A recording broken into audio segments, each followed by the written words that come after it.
नमस्कार दोस्तों, मैं डॉक्टर स्वप्निल सागर जैन निरामय होम्योपैथी के अपने इस YouTube चैनल पर आप सभी का बहुत बहुत स्वागत करता हूं।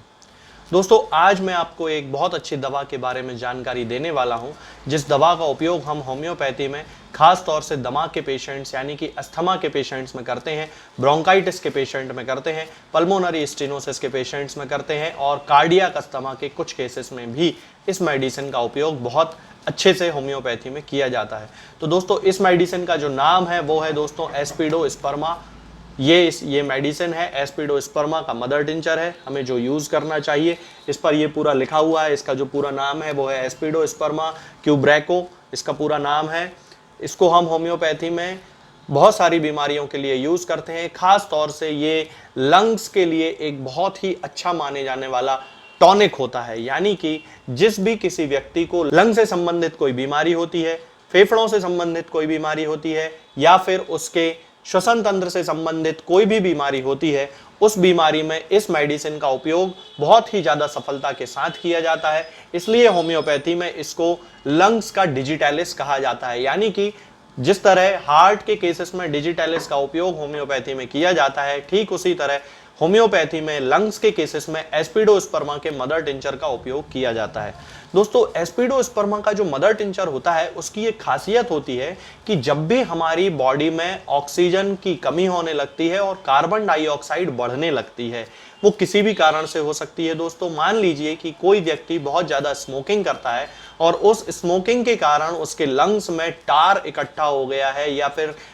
उसके जो लंग्स हैं वो पूरे धुएं से काले पड़ गए हैं और उनमें बहुत ज़्यादा टॉक्सिन्स इकट्ठे हो गए हैं, तब उसका जो ब्लड है उसमें पूरी मात्रा में ऑक्सीजन नहीं घुल पाएगी, क्योंकि जब वो सांस लेगा तो उसके अंदर जितनी ऑक्सीजन पहुंचनी चाहिए वो अंदर तो जाएगी, लेकिन लंग्स में चूंकि स्पेस है नहीं, एल्वियोलाई में स्पेस है नहीं, ब्रोंकाई में पूरा इन्फेक्शन है, तो इसके कारण जो ऑक्सीजन की मात्रा जितनी ब्लड में होनी चाहिए उतनी ब्लड में नहीं पहुंच पाएगी। तब इस कंडीशन में दोस्तों एस्पिडोस्पर्मा का जो मदर टिंचर होता है ये हमारे ब्लड में पहुंचकर हमारे रेस्पिरेटरी सेंटर्स को एग्रावेट करता है, यानी कि जो हमारे दिमाग में सेंटर्स होते हैं कुछ, जिन्हें रेस्पिरेटरी सेंटर्स कहा जाता है, जब भी हमारी बॉडी में ऑक्सीजन की कमी होती है तो वो उन रेस्पिरेटरी सेंटर्स एक्टिवेट करता है और जो भी ऑब्स्ट्रक्शन आ रहा है ऑक्सीजन के सर्कुलेशन में उस ऑब्स्ट्रक्शन को दूर करता है। कार्बोनिक एसिड जो जमा हो जाता है उसको रिमूव कर देता है, वहां से हटा देता है।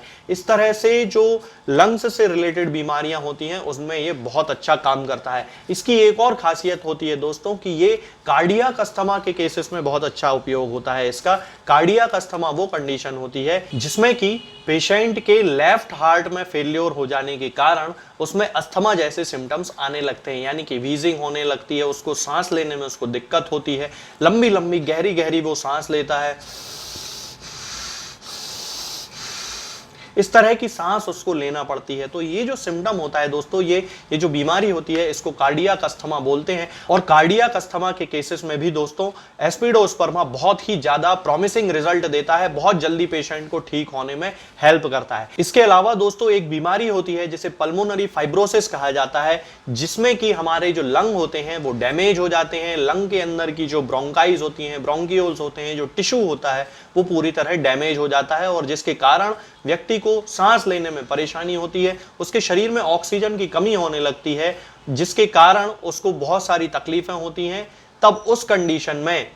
एस्पिडोस्पर्मा का जो मदर टिंचर होता है वो बहुत ज्यादा उसकी हेल्प करता है फेफड़ों को ठीक करने में और उसकी सांस लेने की क्षमता को बढ़ाने में। तो इसका उपयोग पल्मोनरी फाइब्रोसिस में भी किया जा सकता है। दोस्तों, इसके अलावा एक और बीमारी होती है जिसे कि इंटरस्टिशियल लंग डिसीज कहा जाता है। ज्यादातर ये उन लोगों में देखी जाती है जो किसी खास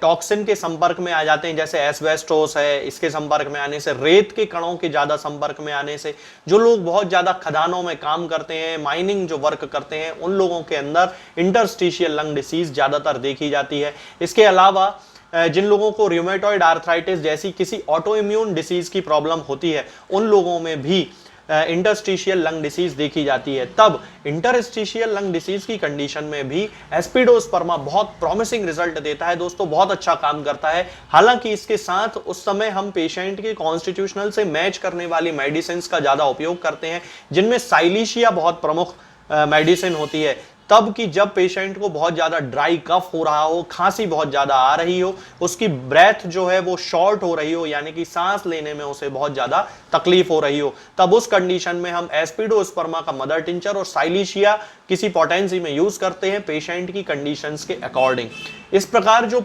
एस्पिडोस्पर्मा का मदर टिंचर्स होता है वो लंग्स से रिलेटेड बहुत सारी बीमारियों में हमारी हेल्प करता है। इसके साथ ही पल्मोनरी स्टेनोसिस के केसेस में दोस्तों बहुत ही अच्छे रिजल्ट देता है। पल्मोनरी स्टेनोसिस का मतलब है कि जबकि हमारी पल्मोनरी आर्टरी जो होती है उसमें कहीं पे थिकनिंग आ जाती है या किसी ऑब्स्ट्रक्शन के कारण उसमें कोई ब्लॉकेज आने लगता है, तब कि उसके अंदर की जो स्पेस होती है उसमें किसी तरह का ऑब्स्ट्रक्शन आने लगता है। मान लीजिए कि ये पल्मोनरी आर्टरी है और इसके अंदर किसी तरह कुछ छोटा सा ब्लॉकेज आ गया है, जिसके कारण वो वहां पर ऑक्सीजन की सप्लाई पूरी तरह से नहीं कर पा रही है और ऑक्सीजन जो ब्लड में घुलना चाहिए वो सही से नहीं घुल पा रहा है। तब उस कंडीशन में पल्मोनरी स्टेनोसिस के केसेस में भी एस्पिडोस्पर्मा का मदर टिंचर बहुत ज्यादा पेशेंट्स की हेल्प करता है। उनके जितने भी सिम्टम्स होते हैं, जैसे कि सांस लेने में उनको प्रॉब्लम हो लगना, शॉर्टनेस ऑफ ब्रेथ होने लगना, यानी कि गहरी छोटी छोटी सांस लेना, बार बार तेज स्पीड में सांस लेना,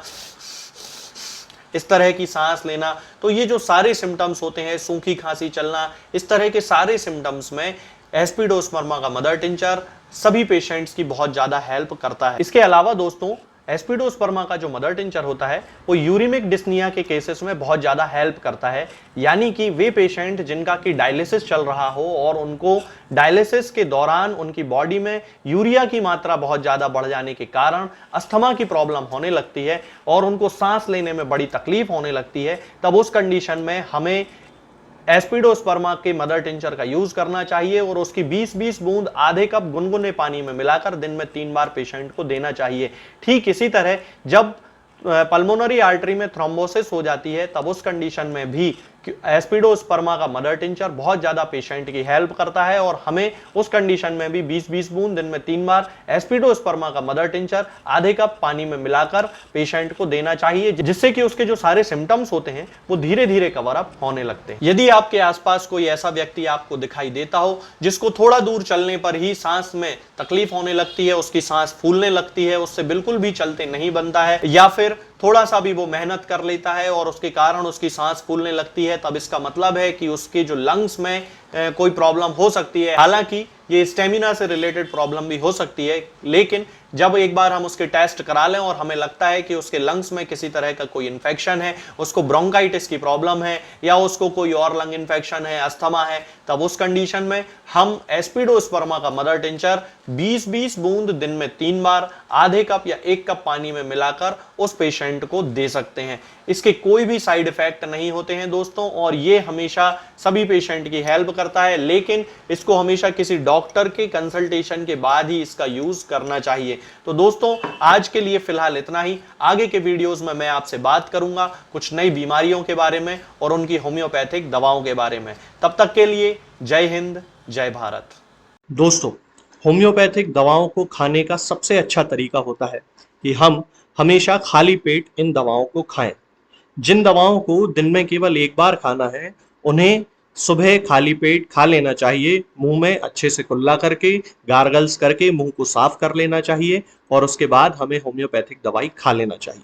जिन दवाओं को दिन में 2 बार या 3 बार या 4 बार खाना होता है, उन दवाओं को खाली पेट खाने का मतलब होता है कि हम उन दवाओं को खाने के लगभग आधे घंटे पहले या फिर 2 से ढाई घंटे बाद ही खाएं और उस स्थिति में भी हमारे मुंह में किसी भी वस्तु का, किसी भी चीज का स्वाद नहीं होना चाहिए, ना ही हमारे मुंह में किसी भी चीज की गंध होना चाहिए, जिससे कि ये होम्योपैथिक दवाएं हमारे शरीर पर बहुत अच्छे तरीके से काम कर सकती हैं। तो हमें हमेशा ये ध्यान रखना है कि जब भी हम होम्योपैथिक दवा खाएं हमेशा खाली पेट खाएं और हमारे मुंह में किसी भी चीज का स्वाद या किसी भी चीज की स्मेल ना हो। अब बहुत सारे लोग ये सोचते हैं कि हम कच्चा प्याज खा सकते हैं या अदरक खा सकते हैं या हींग खा सकते हैं या इलायची खा सकते हैं या नहीं। बिल्कुल आप इन चीज़ों का इस्तेमाल कर सकते हैं। होम्योपैथिक दवाओं को खाते समय आप इन सभी चीज़ों को बड़ी आसानी से खा सकते हैं।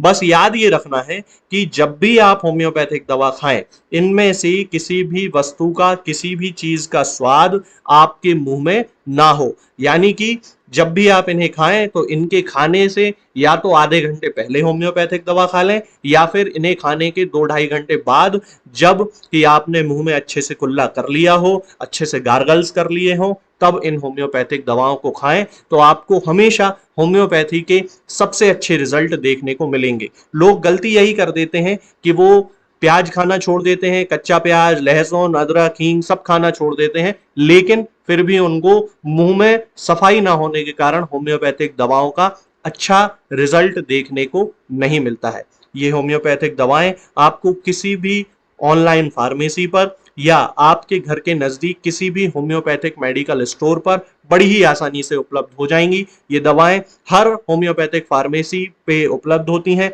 हर ऑनलाइन फार्मेसी पर उपलब्ध होती हैं, इसलिए आप वहां से इन दवाओं को प्राप्त कर सकते हैं। निरामय होम्योपैथी क्लिनिक से ना ही किसी मरीज को कोई दवा बेची जाती है और ना ही कोई दवा भेजी जाती है। इसलिए अपने नजदीकी होम्योपैथिक मेडिकल स्टोर या ऑनलाइन फार्मेसी से ही इन दवाओं को प्राप्त करें।